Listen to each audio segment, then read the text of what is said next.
Hi, and welcome to Screens in Focus, the podcast where we talk about TV and movies. I'm Diana, and today we are talking about Cobra Kai Season 6, Part 2. Grog is back to join me. Hi, Grog. How are you? Rock and roll. I'm doing good.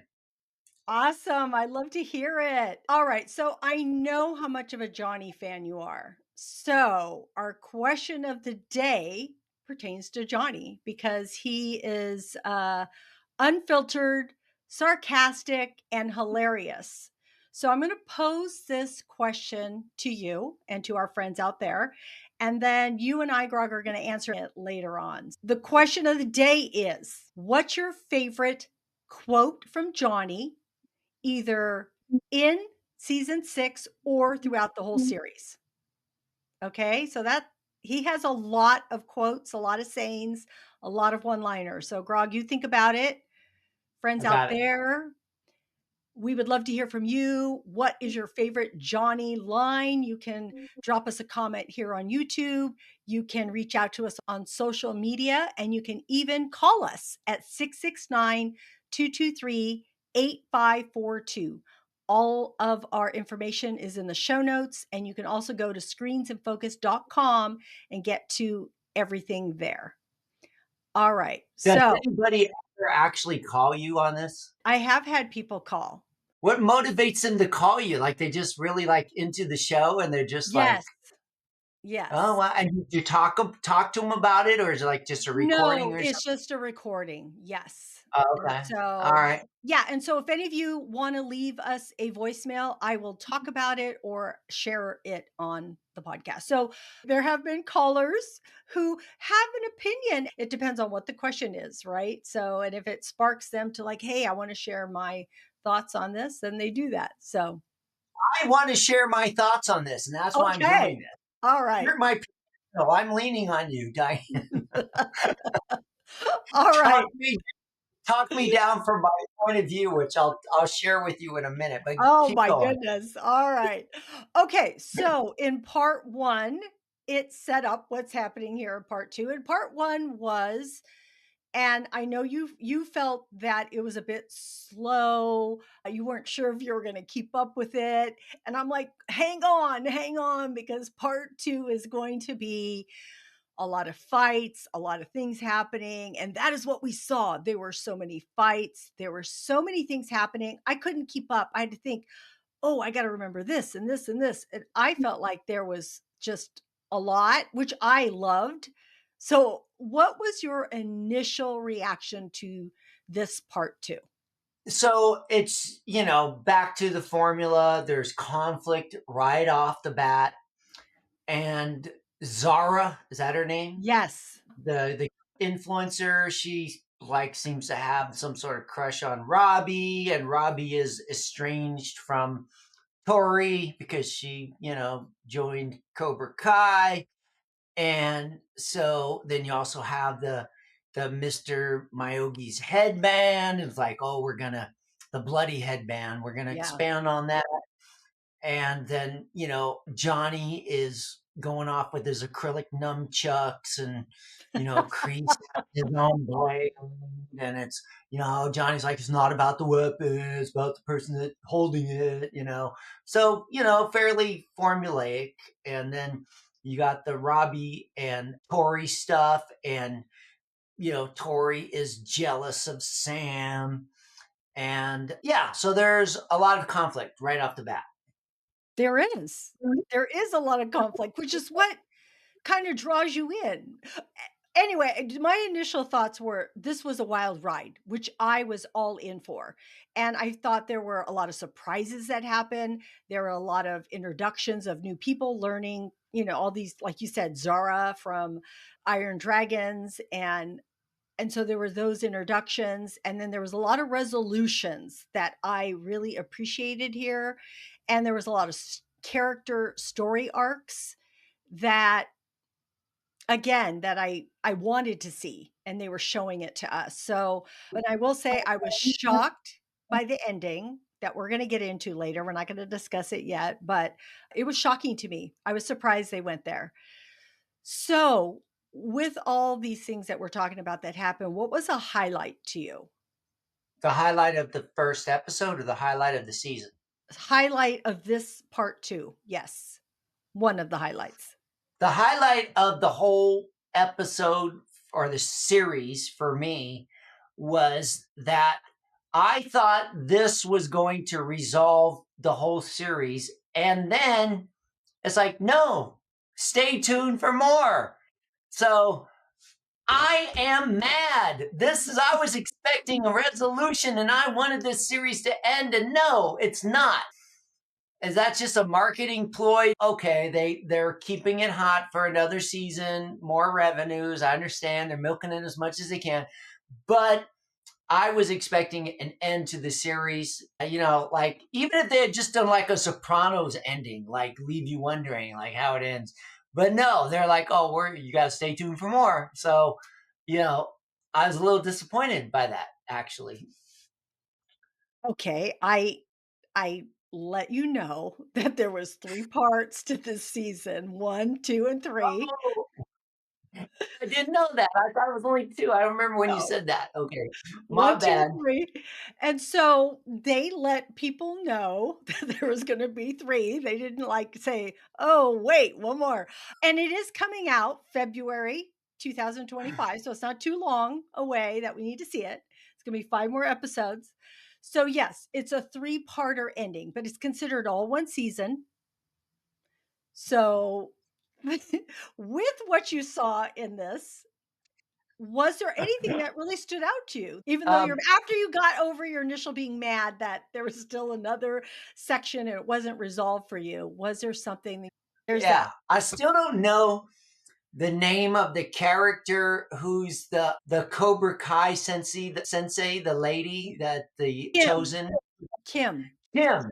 I was like, what's her name? I couldn't figure out her name, and I went online trying to find out what she called. So I wanted to mention it to you, that whole hookup thing with Chosen. I thought Yeah. that was kind of cute.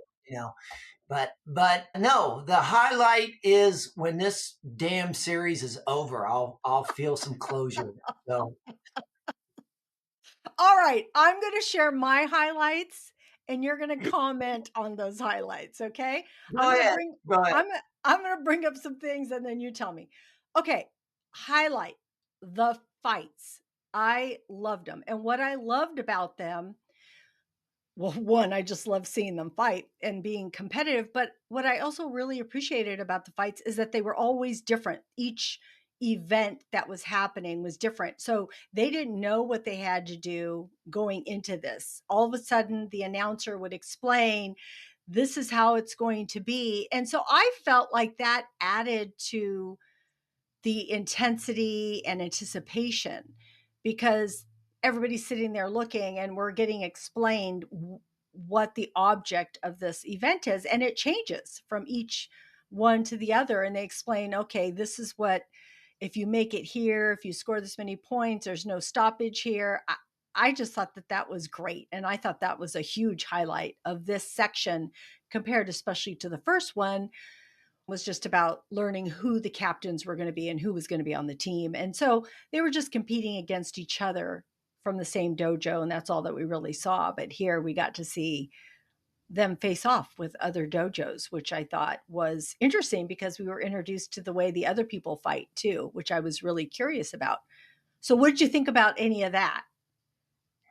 Oh, well, you know, of course, that I'm kind of more of a martial arts Right? purist in terms of like the realism involved in martial arts. So going up on like a raised platform and kicking the opponent off of it, and as a financial planner and a risk manager is what I do for a living, thinking about what's the insurance cost, when these people fall off the mats, like if they break their neck falling off the mat, it's like, that's like so unrealistic. I'm just like, it's just like, okay, it's interesting, that they designed all these, kind of extreme environments that they put the fighters in. But there's nothing in the world that even comes close to resembling that. I mean, it's like if you draw blood on an opponent in a real martial arts, contest, like not UFC stuff, but like the stuff I used to do, International Martial Arts Federation. If you drew blood on your opponent, you're disqualified. You're supposed to show Mm. control. So, as kind of like a person who values martial arts as a, kind of a way of life, but it's also about respect, and you never want to like damage your opponent. And then your viewers may notice that I have a broken nose, which I got broken in a martial arts Ah. competition, way above my level. I mean, I was at a black belt level, and I there was only two black belts in this tournament, just me and this one guy that were going to spar, and so I had some martial arts experience, but I was like 30 something years old. I was like 35 years old. And then my sensei, Mr. Brewer, says, watch out for this guy. He's got a foot like a machine gun. And I was like, well, I was known for like being like a heavy hitter. Well, it's like, okay, well, I'll give him the cannon. Well, the cannon versus machine gun.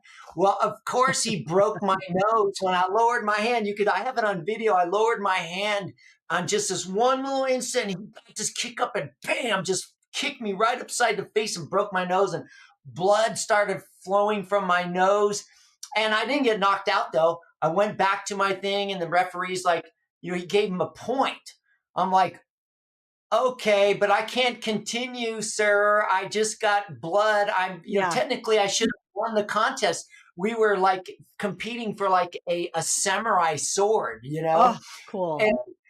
and so it's like I broke my nose, but the guy was like, "Oh, I'm so sorry." He was so apologetic, and like he knew he should have pulled his kick. You're not supposed to have contact to the face. You kick somebody as hard as you want to the target areas of the body, but you're not supposed to kick to the head. You're supposed to like Yeah. if you throw a punch to the face, you're supposed to come within like an inch of the face, but then you have to pull your punch, to show that you could have had contact, but you didn't. So if you actually hit the person, that shows you're out of control. So therefore you're not in control of yourself, Yeah. and you are not, worthy of, being in this contest. So, that's the rules. Like if I fight by the rules, but the guy breaks the rules, broke my nose, I still felt like the loser, right? So when I Yeah. watch fights like this, like when I see, Tori fighting with the bow staff, they're like, like tournament, Oh, they had yeah. that whole, and it's like, there's no such thing as bow staff fighting. If you try throwing a stick at somebody, you're going to like break somebody's fingers, like right off the bat. Nobody does that. So, I mean, I just, it's hard for me to relate Yeah. that. So maybe viewers might not appreciate that they want to be like, oh, it's all good, but it's not. Okay, that makes sense though. Yeah. Wow. Well, that was an interesting story. I really actually liked hearing that from you, and that, but at the same time, I guess you have to suspend belief when you're watching this. Oh, I did. I did. Okay. well, you have to, right? I mean, yes. I mean, someone much of it is not realistic, especially okay, Zara is fighting, and then the next thing she knows, she's waving to her fans and smiling and has her phone. Like that's really going to happen? I don't think so. Yeah. But Oh, and here's another thing about the fights. When you never see male on female fighting. It's always, oh two yeah, separate, right? yeah, But so whenever they have the male on female in this series, yeah, you'll notice that the male never scores a point against the female, that they always like tap out. So it has to be two females fighting or two males. They'll never show the I don't yeah, think they ever showed the woman scoring on the man, but I might be wrong on that. Maybe there are some places where the woman gets the better of the man, like where Sensei Kim is outside the oh bar with Chosen, yeah, and the two drunk guys come out, and she just like totally jacks the one dude up. You're like, yeah, that's so cool. yeah. Like, he totally deserved it. So, He- that's the kind you root for, I guess, as a, just kind of storytelling element of it. Like, you want to see the jerk get his ass kicked. But exactly. yeah. That was a fun one. Oh my gosh, I'm so glad you brought that up. That's not something that I would have remembered to say.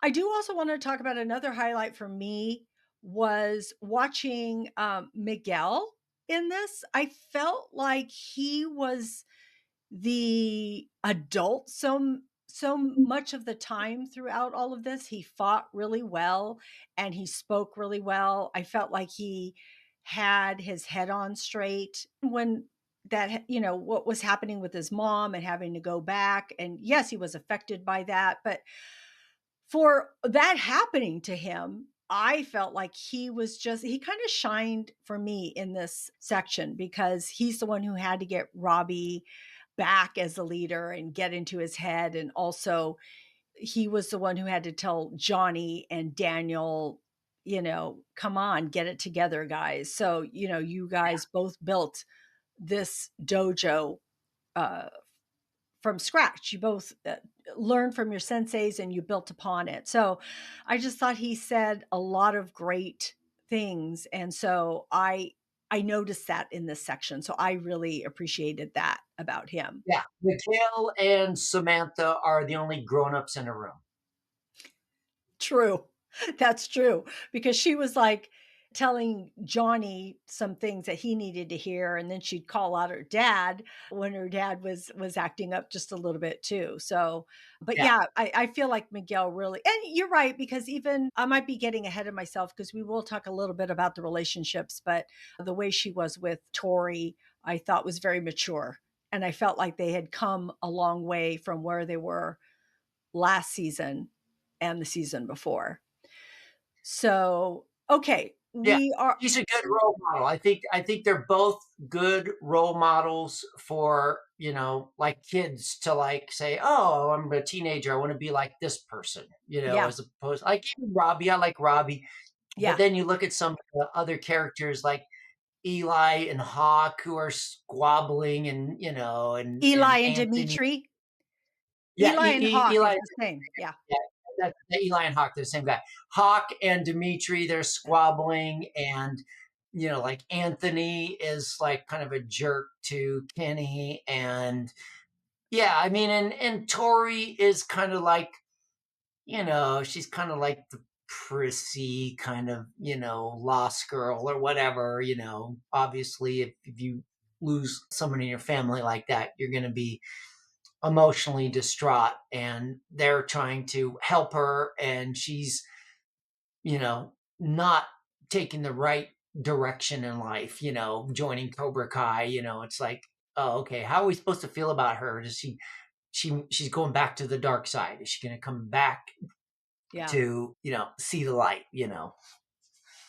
Well, I'm so glad you brought up all of those relationships because I did want to explore some of those. And so, but I do want to say about Tori that even though she went with Cobra Kai, I don't feel she was ever fully a Cobra Kai member. It's like she was there for herself in the sense that she wanted to prove something to her mom, or not prove something to her mom because her mom's passed away, but what I mean is make her mom proud. That's why she was there. But she never hit below the belt. She never had no mercy.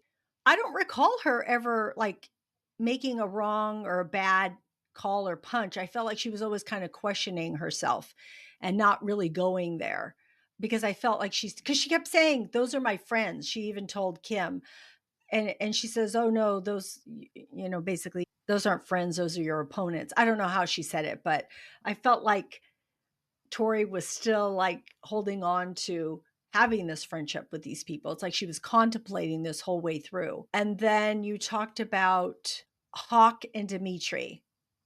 Yes.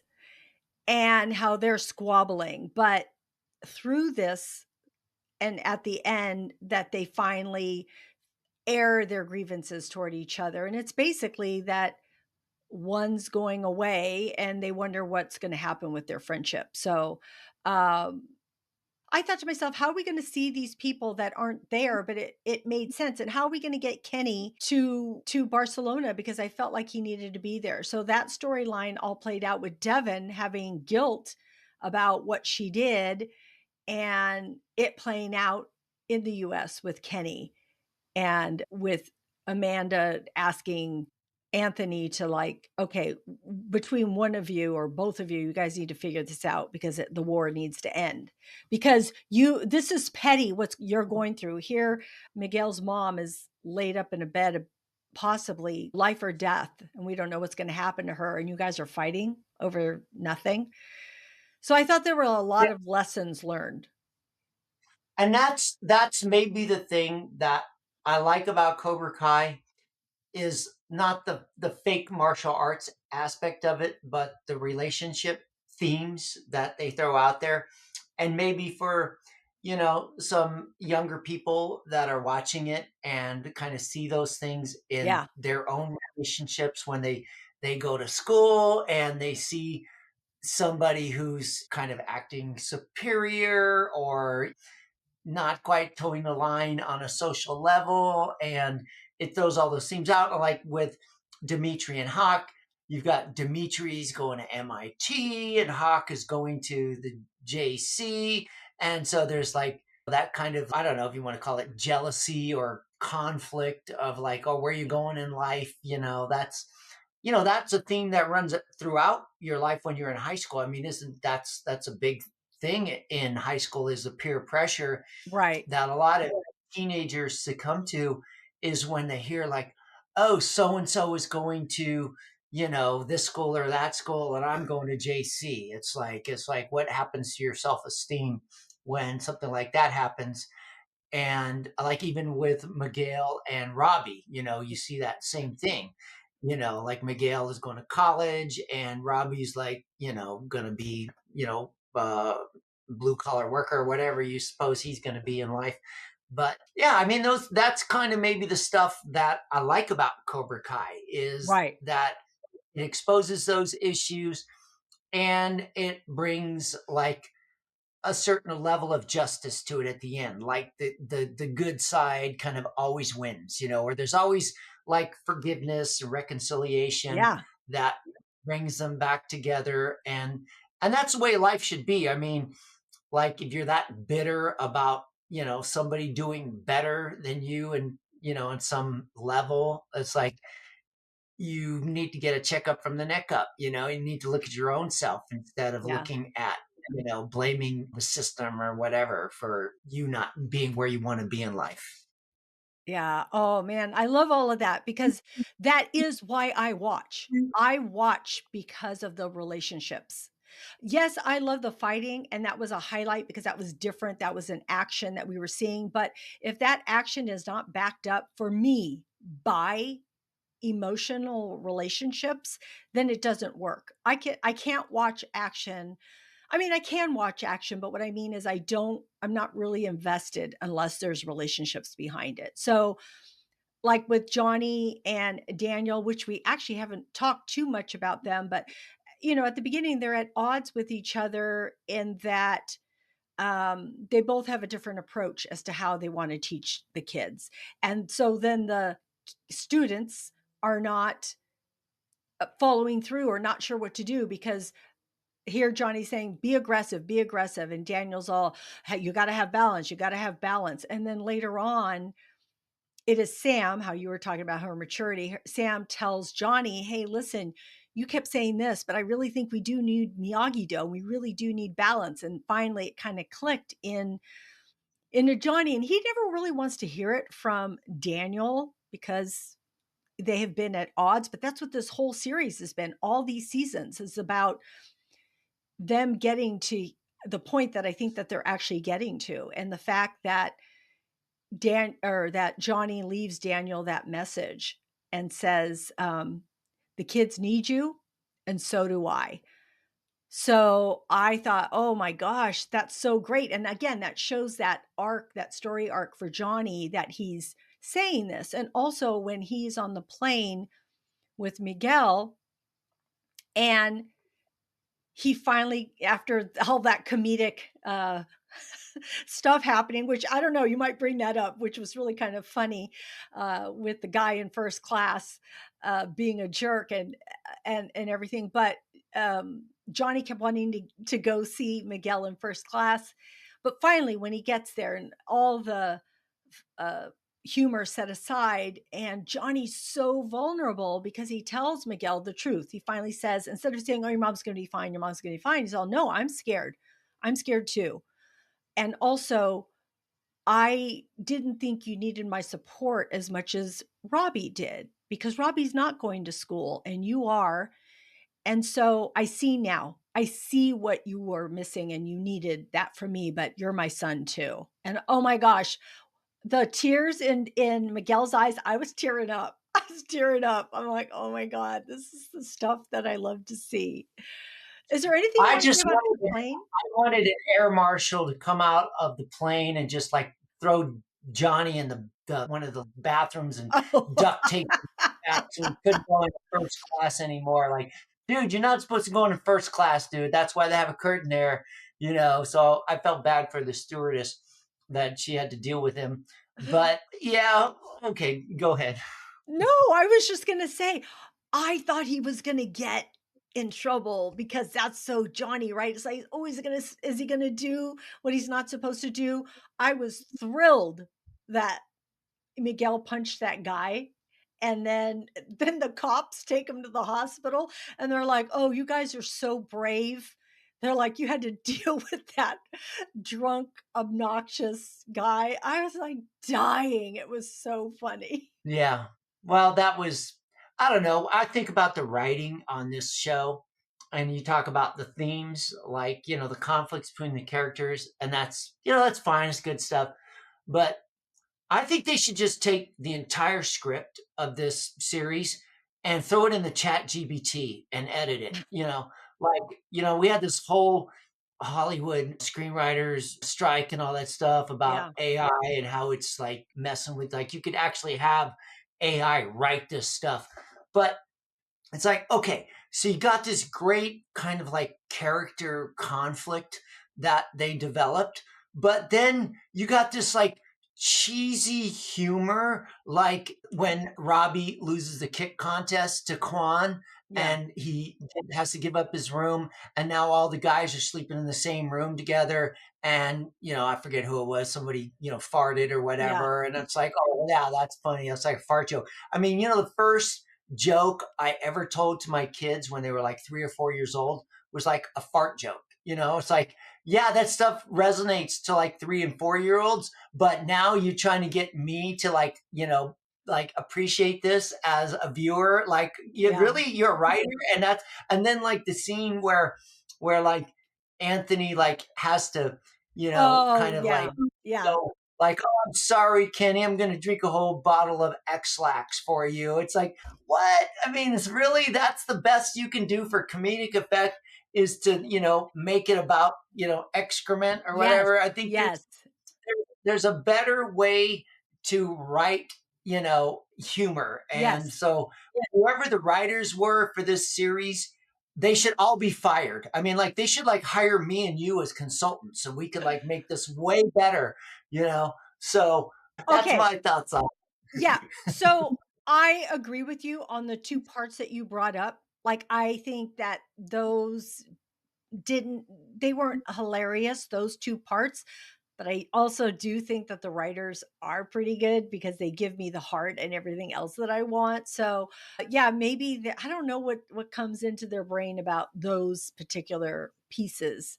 But you had brought up AI, which I do want to get into. I do want to start talking a little bit about the themes that you saw and any growth in the characters or any thoughts you had. And when you said AI, it made me think of Mr. Miyagi. So anyway, before I start talking about that, what did you see any themes that you wanted to talk about, or did you see any character growth in anybody in particular?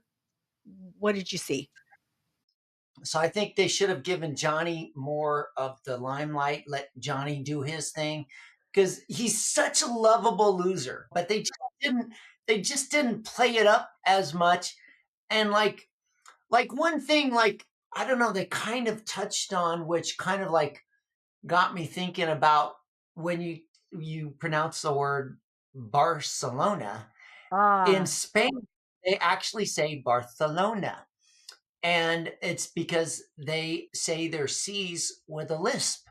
And I don't know if you caught that subtlety about it, but in North America or in the Americas where Spanish people speak, they say gracias, but in Spain, in Europe, they say gracias. So they actually speak with a lisp. And there's some historical context to that. And when Johnny was at the buffet line Yeah. with the sensei from Iron Dragon, and he's like Barcelona, and he's like, you don't even know how to say it. I was like, oh, that was kind of funny, but it's like, is that really lost on people? That whole, line of why they speak with a lisp, and there's actually a fable that goes along with that in I don't know how many, you know, centuries it goes back, but they say there was a king of Spain who was very beloved by the people, but he had a speech impediment. Mm. And so he spoke with a lisp. But the people loved him so much so that in order to like not make fun of him, they started speaking with a lisp too. So that's why you get Barcelona instead of Barcelona. Ah, wow. Oh my gosh, you learn something new every day. Okay, there we go. See, Grog, thank you. You're I welcome. I'm a student of history, what can I I say? I didn't know that, but I had a feeling the guy wasn't just saying it with a lisp. I figured it was how they said it, but of course, of course, Johnny thinks he's teaching him a thing or two. The funny thing about it is that Johnny comes across as the dumb American, Yeah. Yeah. that's what you expect, So So I do want to talk a little bit about Daniel finding out about Mr. Miyagi, and because I do feel it has to do with having this mentor that he looked up to. And you and I had kind of talked about it last time. Our thought was, and I think I remember this correctly, our thought was that we don't feel like Mr. Miyagi probably did it just to he didn't mean to probably kill somebody. Something happened, and whatever it wasn't like he was a bad person. It's just something that happened within this tournament back when he was in it.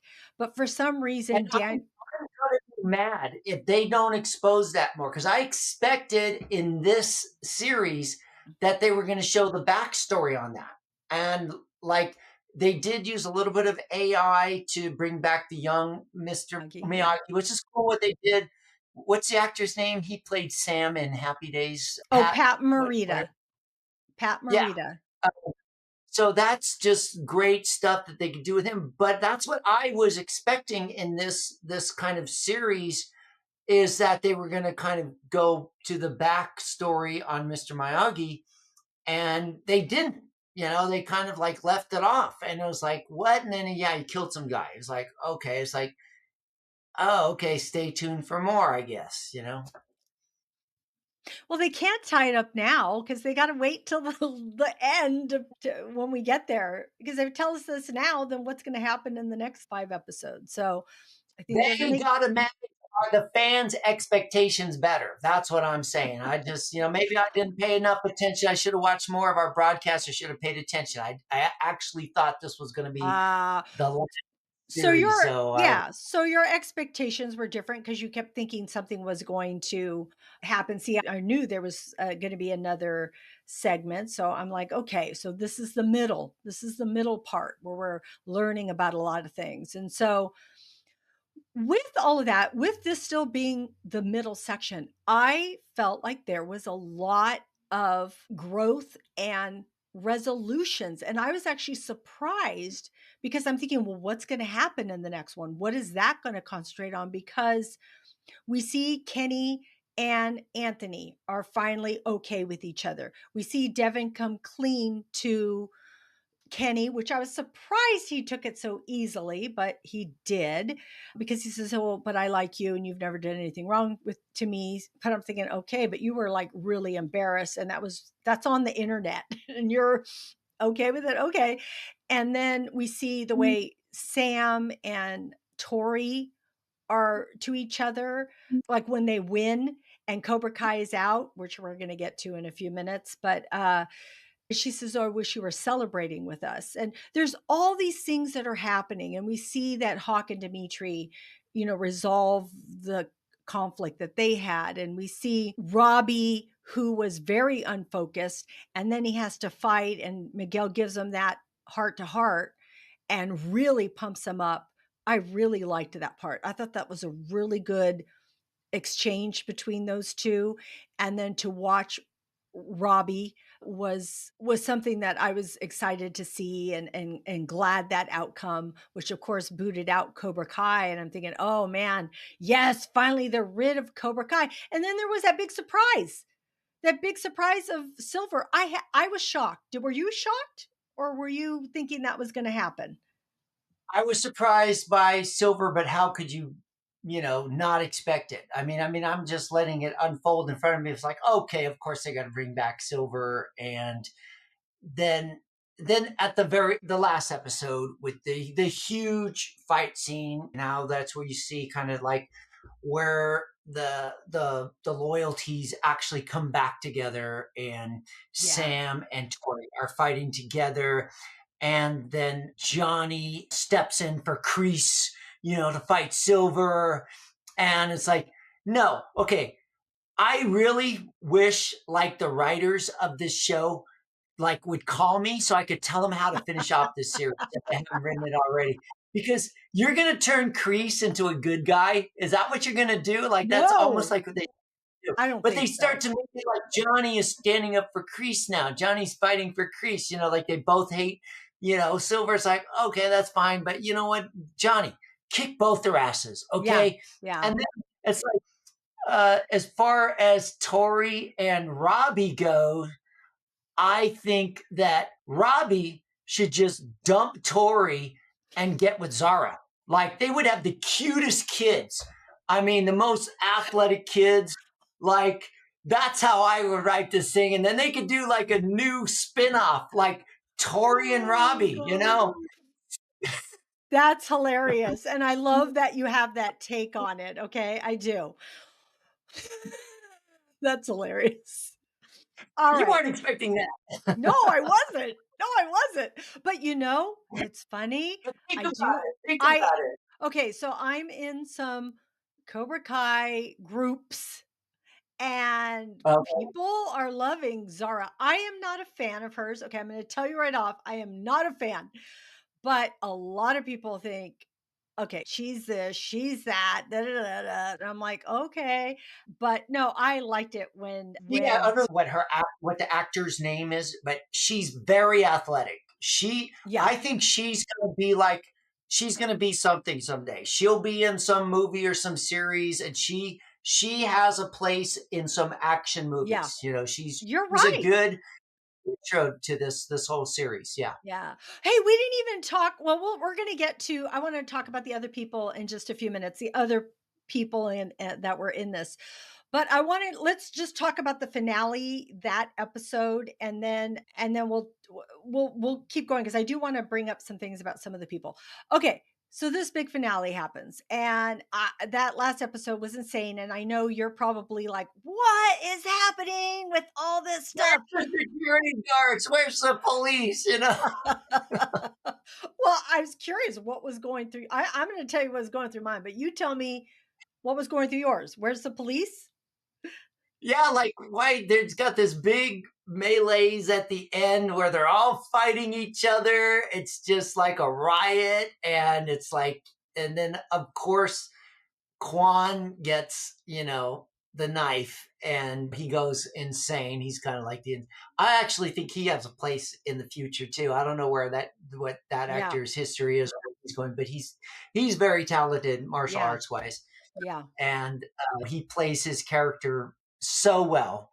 But yeah, and just you got what's the guy's name that Samantha took the walk on the beach with? The guy from the Iron Claw. What's his name? Axel, Axel.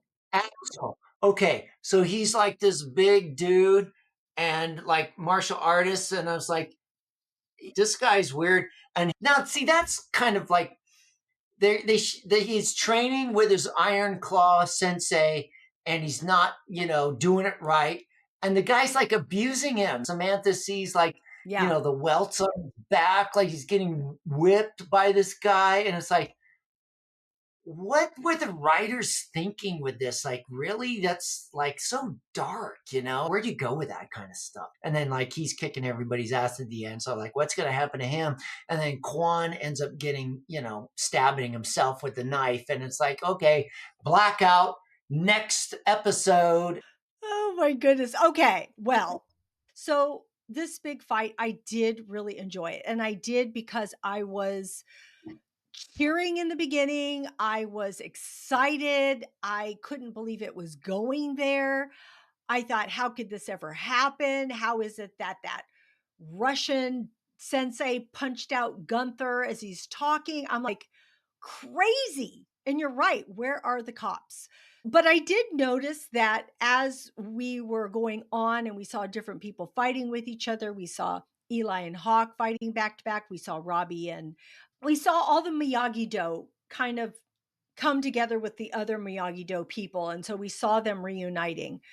And I'm going to step back. I'm going to keep that thought, but I want to step back because before they go into all of this, they do have that time in the room together. And it's interesting because I like the way it was shot. It was very the lighting was different and they were all talking about and that's when they were kind of making amends to some of them and they were talking about being a Miyagi-Do team and there was something about that part that reminded me that they were all talking about how this was going to be the last time that this was going to happen with them together. So I felt like they were relating real life, meaning that this is the last season of Cobra Kai with them as actors acting together. And I felt like they were relating it to the series and that they are as characters are all going off to college or on to the next part of their lives. So I really liked seeing that in this finale. And then of course it transitions to the fights and everything that's happening there. But you quickly saw it turn much more ominous as they were fighting.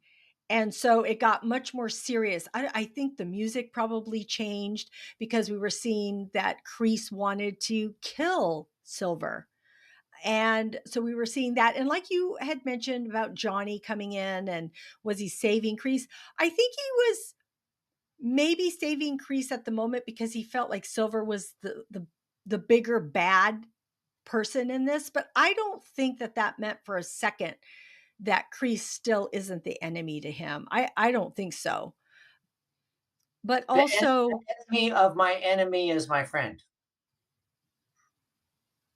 true, I guess, for the moment. But I don't think he's going to give Kreese a pass on this. But I also think he had a relationship with Kreese. So I think that seeps in just a little bit, even though he doesn't like him and everything that he created it made him feel as a young person, but he still has that connection to him where he doesn't have that connection with Silver at all. Probably hates his guts. And so, Both characters are irredeemable to me. Like, yeah. don't turn one of them into a good guy at the end. Like, kill them both, put them both back in prison where they belong, and I'll be happy.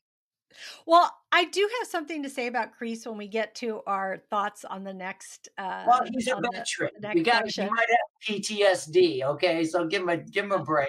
So But before we get there, I do want to say that how this totally shifted and that we see Amanda and Anthony and all the other Miyagi-Do people in America watching as this plays out and they are shocked and we see Amanda so worried and it was how they show Quan fighting Axel and you were talking about how big Axel was and I wanted to say when he had to fight Robbie I was like, "Whoa." The height difference alone was, like, crazy, but I thought, this could make Robbie quicker because he's smaller and can, move around him. Of course, that didn't last long because when he pushes Robbie, he goes into Quan, and then Quan gives him that elbow, and then, of course, Miguel sees it, and Miguel's thinking, "Hey, I gotta go help my friend Robbie," And Axel is mad at Miguel because he's jealous because that's Sam's boyfriend because he got the wrong impression with Sam being kind to him. So it was just like, it was so much happening. And I liked it though. See, I like it when there's a lot of stuff happening and you're like, what's happening here? What's happening there? I was just all in it to see what was happening with each group, each person, each duo. So I was loving every second of it. And earlier, before it turned real ominous, I was like cheering. Like I had my hands up in the air. And I'm not kidding, Grog. I'm not kidding. I was cheering because it was so much fun to me. I thought it was very, very exciting. Well, So your viewing experience is so much different than mine because I'm sitting there with my laptop on my MacBook Pro on my lap, and I'm like taking notes, like what I want to talk about, like my thoughts and stuff.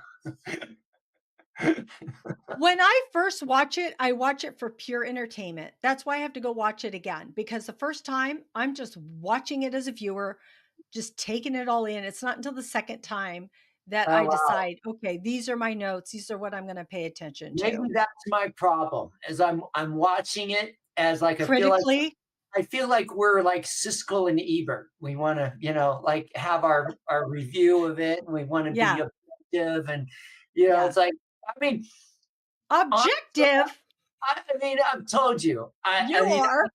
I lost interest in this series a couple of, episodes ago. It's like I just like, oh, it's kind of fun to talk about. So okay, I'll do it. It's like I'm an entertainer, it's like this is Yeah, entertainment. I have, people that are kind of interested in following my music career or whatever. And it's like, okay, let's give them some good entertainment value for what we're doing.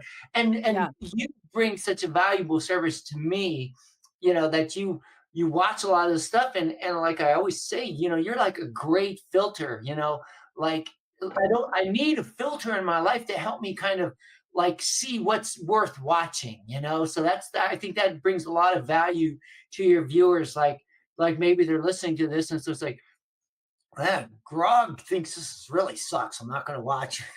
Maybe they like me. They may like my point of view. So it's like, yeah, people, don't watch this series. It sucks. It's awful, but it's like, it's fun, if you're into that corny stuff, it's like, okay, whatever. I find a lot of value in it because again, if it moves me, I'm watching it. So I'm telling you guys, go watch it and have fun. So there, you have I Grog would saying, say this, watch like season 1 or 2, but then like, I forget where it fell off for me, but I mean, like the first season was like epic. Like the flashback to, the whole 80s theme and like the yeah, theme of like yeah, the old school versus the new yes, school. And yeah. that was just like, and then so bringing these characters back, and you got Johnny driving down the road in his Camaro. It's like, oh man, that's what it was kind of cool back in the 1980s, back in high school. Yeah, it was Yeah. like cool. Like you're like our age, and like that's a fun thing. And like even for our kids who are like 30 years old now, 30 in their 30s, like, yeah, if you want like a timepiece to go back to, like watch this, But now that Yeah. we're so far into it, it's like, oh geez, the franchise is just kind of milking us, Oh, It's like, it's ending. It's yeah. ending. So it's taken its 6 seasons and it's like, okay, we're tying this all together. Okay. So the mood shifted. Unfortunately, we see here and we see a death, which we haven't seen in Is he Cobra Kai. dead? Is he dead?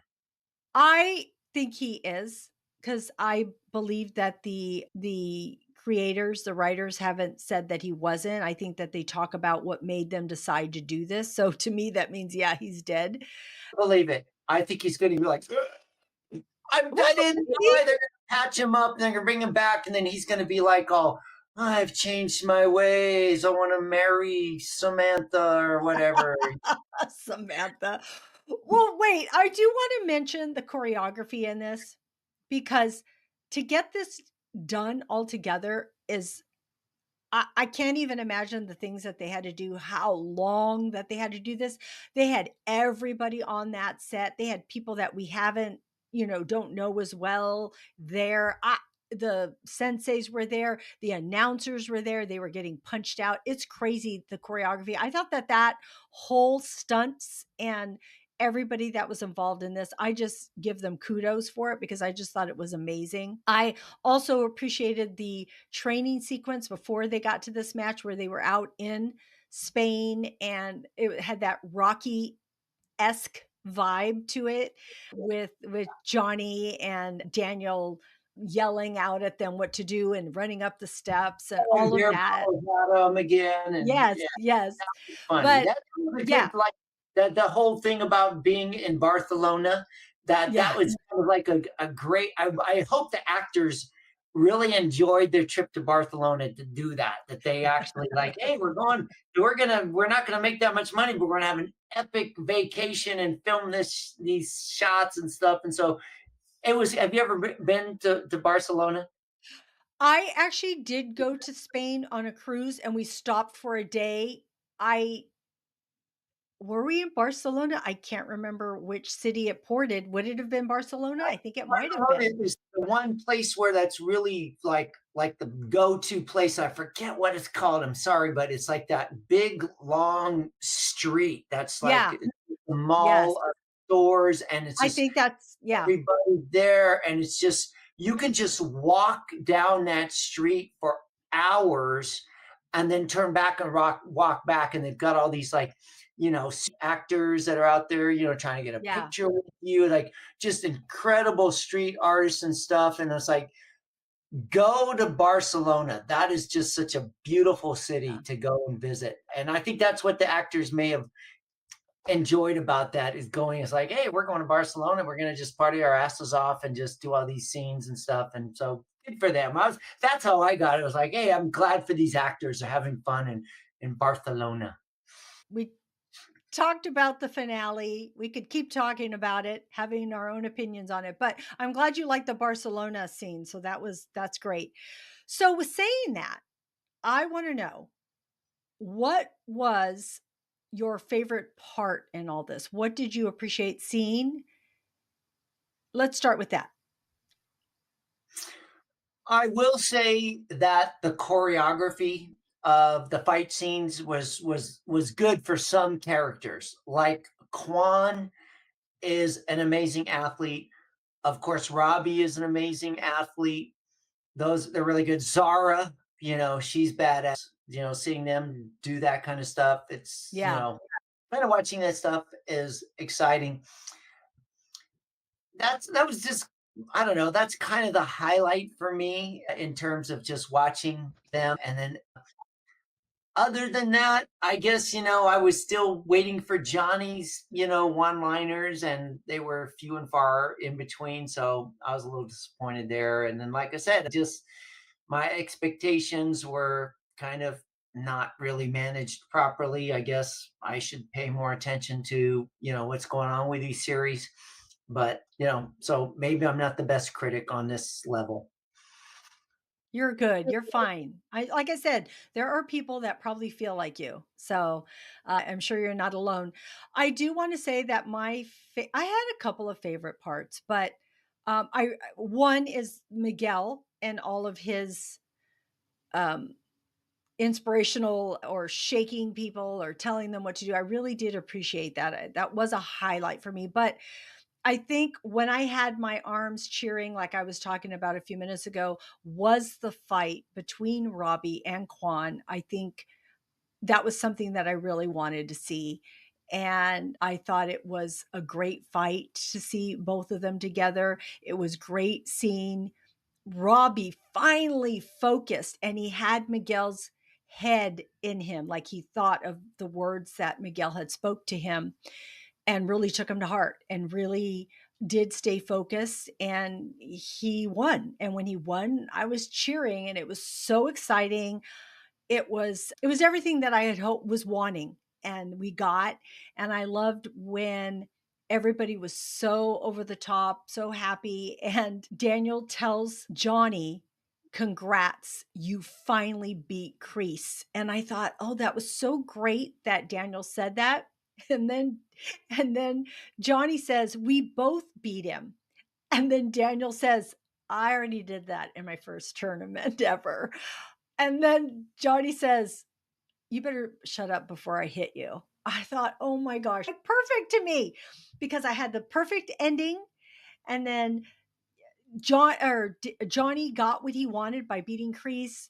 And then, of course, Daniel gets his little sort of pat on the back there. And then Johnny comes back with his one liner. So, all with that satisfied me a lot with all of that. So, That's what they call the hero cycle. If you go back through literature, it actually goes back thousands of years. Like you could trace it back to like Oedipus Rex or even the Bible. Like the Jesus Christ, really, like their hero, is on a journey and they get their ass kicked and they're down at the bottom.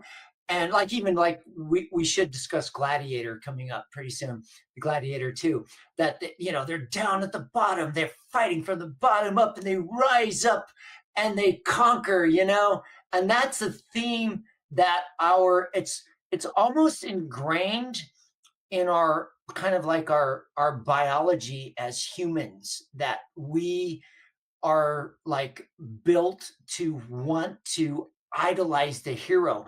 But yeah, the hero cycle, it takes you through it, And then like Robbie, he's not the leader. He's not the leader they expect. And it's like, oh, and then he has this falling out with Tori, and he has this dalliance with Zara, and then he comes back and Quan beats him in the kicking contest, and Quan's this evil character, and then finally he rises up and we expect him to. So I yeah. mean, it's pretty formulaic, I guess, if you go that way. That's meeting our expectations of what should happen in the show. So that's my take. Yeah. Well, I like it. See, you articulated that very well. I like it. All right. So I want to get back to our question of the day. Yes. And so I want to know, what is your favorite quote from Johnny, whether it's from season 6, part 1 and 2, or the entire series? Because there's a lot. And I have to apologize. I didn't have enough time to go back to my notes for our last time because he's had so many great one-liners. I mean, he's like steals the show. And I do have to say that William Zabka, the actor, and he was on Jimmy Fallon show last night, and he was talking about how his parents met at The Rock. They were both somehow like employees for NBC or wherever, I guess, back in the day. And he used to like hang out there and stuff. And it was like, oh, wow, you got to root for him as, an actor.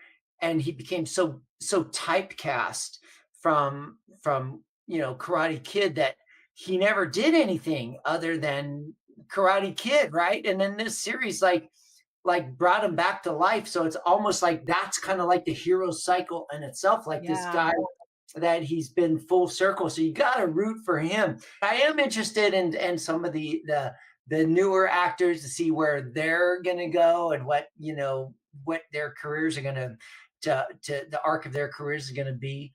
But William Zabka, like he was talking about how when he was filming the fight scene with Daniel at the last scene of the original Karate Kid, and how like the whole audience was like really pissed off at him, like they was like he was the evil Oh, yeah. character.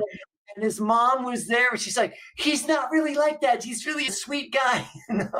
It's like you got to root for the guy like that. So I hope something positive, more than Karate Kid, comes from William Zabka. He deserves more than that. But I'm glad he's getting his place in the sun again. But as far as memorable quotes, I just, that whole thing about the Barcelona thing that we kind of got up in the historical thing there, that's the most memorable thing for me that I got caught up in. And I think that might have been lost to a lot of the audience, that they would have never have known that whole conflict. So who would have guessed? What about you? What did you think was his most memorable line? Okay, for me, I think you're right with he didn't have as many great one-liners here, but he did make me laugh. There were so many times he made me laugh. When he was on the airplane and he sees the curvature of how the plane's gonna go, and Oh, he tells the attendant, hey, why is the plane flying curved like this? Can you please tell the pilot to go straight? Because we need to get there quick. I'm thinking, oh my that's really God. funny. That's funny. Oh, this was so minor, but it's so Johnny. When Miguel goes to talk to them, they're both on the beach. And I don't know if he says, sit down because I got to talk to you. And Johnny says, it's okay. It's a topless beach. I'm like, you're so Oh, crazy. oh, I missed He's that. so, Somehow I yeah. missed it. Oh, geez. Yeah, I'm like, "Oh my god." And he just there was a lot of lines that he said that are so him. But one of my all-time favorites, which is a lot of people their favorites, is when he says, "Hash brown and send it to the internet." So, that's, like, just one of my favorites that he says, but he has a lot of them, so they're good. Yeah. All right, friends out there, we want to know what your favorite line from Johnny is. Please share it with us. Again, you can reach out to us, leave a comment here on YouTube, or reach out to us on social media, or give us a call. All of that information is in our show notes, or you can get to it at screensinfocus.com. All right, so we have one more segment, Grog, 5 episodes coming out in February. So I want to know what I know you're gonna wanna hope that it wraps it up, but is there anything in particular that you want wrapped up? Like, is there anything that you really hope to find out? Well, yeah. The whole thing about the Mr. Miyagi and how he killed the his opponent, I guess, and that was like they made that like a big thing. Like Daniel went to go and investigate that, and then it was like it just kind of all fell apart. Like he killed somebody. It's like that's what I thought this whole thing was going to be about, and they left that whole thing out. So it was like that's one thing I want to see wrapped up. And I guess I would like to see Robbie and Tori break up. I'd like to see Miguel decide like Stanford is a waste of money and he should go to Cal. And let's see what else. No, that's about it. I guess, I want to see Carmen have the baby Oh, and, yeah. Yes. healthy baby, all that stuff. And Johnny get a good job, being a provider and not being a loser for the rest of his life. And maybe he needs to go to Alcoholics Anonymous or something like that and get his life straight. But we'll see. There's, and maybe. Oh, wait, that's one more line. Sorry, I have to bring this up. When Daniel gets the information from I don't know if it's from Silver at that point or not, but he gets the information, he's pulling it out of the envelope and he's all, "Holy shit." And then Johnny says, "What is it? The minibar bill?" It was so funny. The mini bar. That's funny when Johnny's talking about the mini bar. That is funny. But it's Yeah, like, yeah, you yeah, move it, you pay for it. It's like, have we ever been there? It's like, yeah, don't touch yeah. it. Don't open the mini bar. You got to Yes, pay eight. exactly. Don't touch it. It's triple the price. All right. So I do want to say, look, I want to read this that I read from the creators. It says for the final 5 episodes, it's not only closing out Cobra Kai as a series, but it's digging all the way back to the Karate Kid movies. It's a resolution for a lot of these characters and new beginnings for them as well in different ways. And it's going to be really fun, fulfilling final 5 episodes. I think for fans, this franchise, if you've been a fan for just a few years now, or if you've been a fan for 40 years, you're in for a real treat in the final 5. So for me, who is a big, huge fan, I'm so excited. I too want to find out about Mr. Miyagi. I really hope that it is the concentration of the last 5 episodes because I do like Ralph Macchio and Daniel, and I loved his relationship with Mr. Miyagi. So I am just dying to see that come back in the balance of that living on in them, as you can see. And I don't know if you know this, Grog, but Ralph Macchio just got his star on the Hollywood Walk of Fame. I think it was just this week, and it is set right next to Pat Morita's. So it's Oh, very cool. Yeah, and Ralph Macchio is so excited about. he doesn't have a star yet? Really? He should have a star. No. Oh, He wow. Okay. just He he deserves a just star for sure. yeah, he just got it. Wait, I do wanna say about Crease, I think that Crease is gonna have a change of some sort, I think, because it is his you how do you pronounce it? That knife, Yu Zhang Do. I'm probably I've totally mutilated how you're supposed to say that. But it was his, and he taught no mercy, no mercy, no mercy, and that's what Quan was doing, no mercy. He was going in for it. If Kreese isn't human, then nothing will change. But if he is human, this is going to change him, and hopefully for the better. So we'll see. We'll see what that resolution is. But it'll be nice to see all the things that you mentioned because I think that's what I'm looking forward to also. And I do I also I go think ahead. that the Karate Kid or Cobra Kai should have a merger with the Batman series, and Kreese should be put in Arkham Insane Asylum and come back out as a supervillain for True. Batman. True, that could Which work. So and the only other thing I wanted to share with you was also Coldplay just put out a new song called The Karate Kid, and they have Ralph Macchio doing a video with him. I was just listening to it, hmm, and it was because, um, Chris Martin was so affected by Karate Kid, the movie, that it has mhm. stayed with him all of his life and he wanted to write about it. So he wrote about it and then he asked Ralph Macchio to be in the video. So I thought that that was kind of cool too. But the other thing I wanted to share with you last podcast that we talked about, you asked about Peyton List, who is Tori, and you had asked who was the most famous out of them. And I told you I thought Sholo was, but now I've realized that Peyton has done a lot of stuff. She has been a lot of Netflix. She's been in Disney shows. She's been in a lot of things. So she is done a lot. She was recently in, oh gosh, I can't remember the magazine that interviewed her. She looks gorgeous. And there's a lot of videos, a lot of clips of the videos of her in there. She is so gracious and nothing like the Tori character. I was very impressed with her. And I found out that her and Jacob are boyfriend and girlfriend and have been for a couple years.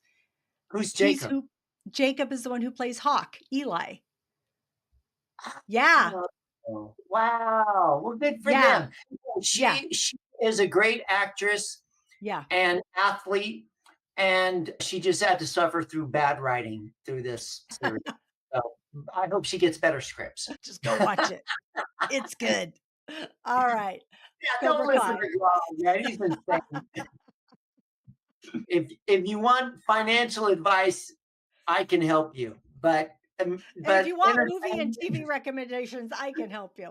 I'm an entertainer. That's my kind of calling in life is that some people like to be entertained and some people like to be entertainers. You're an entertainer, with the shows that you do, and you've done acting in the past. We should probably talk about our entertainment, kind of Background. experiences. Like not like I ever made it. I always tell people I'm a failed rock star. Like I never made it big. Like I was like a minor league rock You're and roll. very good. You're very good. He's awesome. Go listen to him, okay? He's Come very, listen very to me. good. Come see me play. I do have a decent album from the '80s when I was in Wizard, but I did get a pretty good review on some stuff that they're like. I guess there's still a market out there for washed up '80s rock. I forget what it's like the website Temple of Metal. Like they gave me a review and they were like, this is an awesome album. I'm like, what? Really? It kind of validated my whole rock Yeah. Yeah. experience. Like I was like, yeah, we were part of that whole '80s thing. We got to open for Dokken and Joe Perry from Aerosmith, and we were on the same circuit as Motley Crue and Metallica and all those bands. And like we recorded an album and we played the Troubadour and we never made it. And then here I am, I'm out there like I'm rocking out in clubs these days. When I'm up there on stage, I'm being entertained by looking at the reaction of Ah, the people yeah. out there. But I would just say, if anybody is in the Portland area, if they're watching this, they want to come out and see Exit 52, yeah, you'll have a fun time. You will, definitely. And I will have all of Grog's links in the show notes. I'm glad that you talked about that so that people can look for you in that. So we've wrapped up our conversation on Cobra Kai. We'll be back with part three. Comes out February 2025. Be sure to watch it. And please check out Grog. He is very, very talented. And I have all of his links in the show notes. So be sure to check him out. I do highly recommend it. All right. Yeah. And I So, go there. I also want to recommend that I your son Michael is so uh, talented in what he does. And if you could put some links there that I follow him, and he's got some real good stuff out there too. oh, awesome. Thank you. Thank you for saying that. Yes, he recently played in San Diego. So just last weekend. Anyway, so I want to know, we're shifting to TV and movie recommendations. We're just going to give you a few of our top favorites here. So, Grog, what do you recommend for people to watch? Okay, so not a lot lately, but I did kind of suffer through The Penguin on HBO. And, as a Batman fan, I'm a real fan of the Batman and Joker. As a matter of fact, the latest Joker film with Lady Gaga and Oh, Joaquin Phoenix, I didn't know that it was a musical. And I got to admit, every musical I've ever gone to, I've fallen asleep in. And I fell asleep in that movie too. But it was just amazing. Yeah, and Lady Gaga should win she's another Academy Award and a Grammy. And even Joaquin Phoenix is like, he's not a great singer, but for his character, what he does, that actually was a good movie, but I guess it didn't do too well, and they had to pay those guys so much, and it didn't last so long. When it comes on to TV, I will watch that again. I'll probably fall asleep on it again, but I'll still watch it because Lady Gaga is such a talent. But back to Batman. The Penguin with Colin Farrell, that was like a really deep and dark series. And I could see why a lot of people just wouldn't suffer through it, that the darkness and the character development. And oh gosh, what's the gal's name? The actress Kristen Milioti or something like that. She I don't plays know. the psycho heroine in that thing, and she's amazing. It's a decent series for people who are into like very deep character development. And then at the very end, where it gets really dark and you can't like the penguin after you watch this thing, but then he's out on his balcony, and then they show the Batman searchlight showing, which makes me think there's going Ah, to be another HBO Batman series that comes out. So I'm kind of thinking like, mhm. oh, that would be kind of cool. So I thought that was an interesting series. And then, of course, I'm into the Dune series. That's I'm a big sci-fi fan, and we just watched. Did you watch the first episode? I did. Okay, and so my problem with that was I had to watch it like 3 times. I Like only watched half of it, to be perfectly honest, because it was a lot of and it was late at night. So I actually haven't watched the whole thing. So I need to probably go back and watch it. yeah. Well, the two last Dune movies have been pretty good. And as a Frank Herbert fan, and I've read all the whole Dune series, I Yeah. like how they stick to it, and it's a very, deep kind of social kind of, delve into the psychosis of human society and stuff like that. But it's a great series, but really had to watch it twice, just like kind of like Game of Thrones. Like if you ever watch Game of Thrones, like the first time, you're like they're talking about governor this and governor that or whatever. They got the British accents. They talk about all these different people. That's The like what? houses and the Yeah, the people. Yeah. houses, but then you watch it the second time, and then it makes sense. Like why do they make these shows like you have to watch them like 2 times to really understand it? But Yeah. we did watch Dune like 3 times. The first episode of Dune, I watched it like 3 times. I was like, Oh, I get it now. So maybe that's what you got to do to, if you really want to get deep into the stuff. But the one that you don't have to get too, deep into that I just started watching recently is Territory, which is like an Aussie Yellowstone. So Okay. it's down under, as they say, down under. And it's got some interesting stuff happening. And then the one actor that I'm following and that his name is Sam Corlett. And I got to say, I think I have a man crush on this guy. He's so handsome.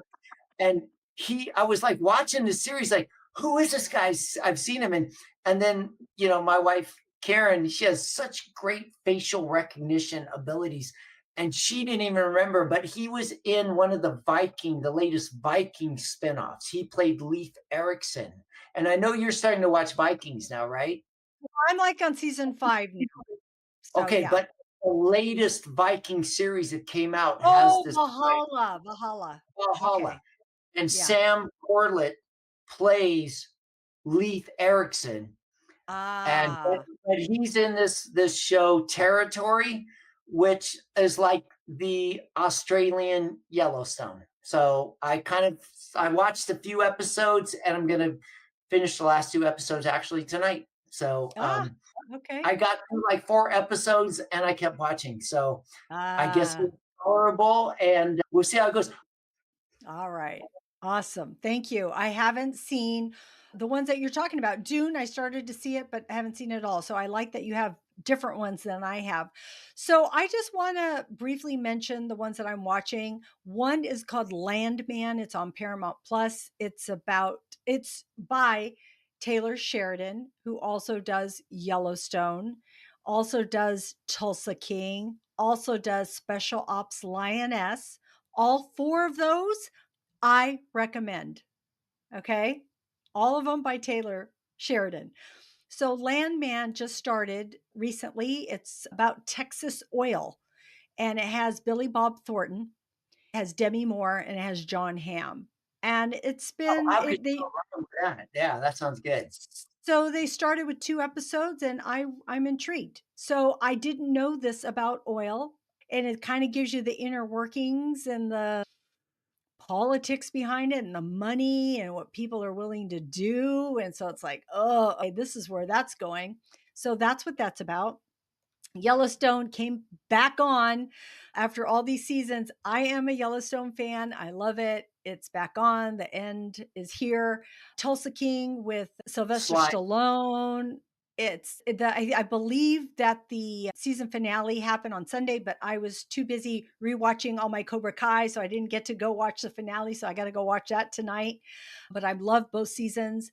Special Ops Lioness is with Zoe Saldana, Nicole Kidman, and that's with her being a CIA operative, and she's just tough as nails. And I love seeing her like that. It's very cool. Now, the old man with, oh my gosh, the Jeff old Bridges. man with Jeff Bridges. Okay, so I'd seen the first season, loved it. Then the second season came out, and it was very slow going for me, the first few episodes, and I couldn't get through it. And I waited. And so I had a lull in things that I was watching. I went back and I was totally gripped again. So I had to get through those few episodes. I think it was because it was where it was filmed. It just wasn't connecting with me. But I don't know, there's something about after those few episodes, I was all in it again and I was so excited. And watching Jeff Bridges fight, there's just something about it. He's so he's so charismatic, he's so engrossing, you can't help but watch him. He's such a good actor. I watched it and he for his age and now I guess he's going through some treatment for some sort form Yeah. of cancer or something like that. So he's not doing so well. But he's such a beloved guy and like I guess I kind of slept through the last season. I watched the first season of The Old Man, and being an old man myself, I can identify with it. But the second season, I was like, I'm That's just what I doing this. said. it's just out of obligation for Jeff Bridges. Like, I got to finish this for Jeff. It's like I wouldn't do it for. I wouldn't do it for Ralph Macchio, but only because you're like into Cobra Kai. I'm all, well, Grog, you get there and watch the last part of it. No, but I'm serious. Old man gets good again. When they come back to the States and deal with stuff, it like ramps up and you're like, you'll be in it. So if you can get through those parts, it has that intrigue. It has who's doing what and what's happening. It's really been good. It's back to where I was hoping it would go to. So it really has gotten good again. And then it ends. Yeah. And then also I'm watching Silo, which is on season 2 with Rebecca Ferguson, and it's a sci-fi. Are you watching this, Grog? Is that on Hulu or it's on one of the sites I don't get? So Oh, it's on Apple TV. I think you'd like this one. one day I'm gonna get Apple. I'm gonna go back and watch all Okay. the stuff. They have some good Yeah. content there, but I just Yeah. eh, That would be, I think, your type of a thing. It is a science fiction type of film. I mean, not film, sorry, series, and I think you'd yeah. like it. It's good. And then the only movies that I've seen recently are Heretic and Smile 2, because I was going through a horror phase. Heretics with Hugh Grant. It's a psychological thriller. I thought it was good. I didn't love it. I just liked it. And then Smile 2 was better than the first one. The first one was good, and the second one was even better than that. So that's what I have for you. If you want more TV and movie recommendations, please go to screensinfocus.com, and I have TikTok. So go to my TikTok and I give like a 2-minute review on a lot of the movies that I'm watching. And yes, I'm watching Gladiator 2. I have my tickets. And yes, I'm watching Wicked. I have my tickets. So be look I'm out for those. another So I'm musical I'll excited. fall asleep on. All right. Well, Grog, thank you. Thank you for joining me today. As always, I love hearing your perspective because it's a Thank different you. perspective than mine. I love to talk about this stuff, and like I said, you are just a wonderful, filter for this kind of stuff. That I just love that you're really passionate about this, and it's infectious for me. That I get that from you. So there's good stuff out there, and you gotta just watch it. And if it starts to be kind of like, you just gotta learn to just turn it off and move on and do something better. So give stuff a chance, and that's how Karen and I are. We watching a series together. She started watching Suits, and like that's a fairly old show, right? It's been around for a long time, and like I'd come down and I'd see it playing, and I was like, okay, I'm gonna eat my dinner while she's watching it. And I was like, oh, I kind of get into it. That's how I got into Walking Dead. I was never into Walking Dead, you know. And then, I that's another one I should mention. The I Book was of going to Carol. ask you. I was going to ask you, did you finish Daryl Dixon, The Book of Carol? I couldn't resist. It was good. I liked Yes. it. And what can I say? I guess if you kind of go in and out of these series, I was like, let's do it for Carol, come on, she's like a producer on the show now, and she's, they did a 6 good job. episodes. Yeah. Yeah. Yeah. They even got like French subtitles. So it means like, really? That's not what you expect. You never expected The Walking Dead to end up in France, so Yeah. go Yeah. figure. Okay. Yes, both of our recommendations, The Walking Dead, Daryl Dixon, Book of Carol, check it out. All right. So thank you for joining us today. We are so happy that you joined us. We hope we said something that brought a smile to you, maybe some inspiration. Please subscribe to Screens in Focus at screensinfocus.com. You can find all of our links in our show notes. And I want to remind you to keep watching, keep exploring, and keep those screens in focus. And we will see you next time. Bye. Bye.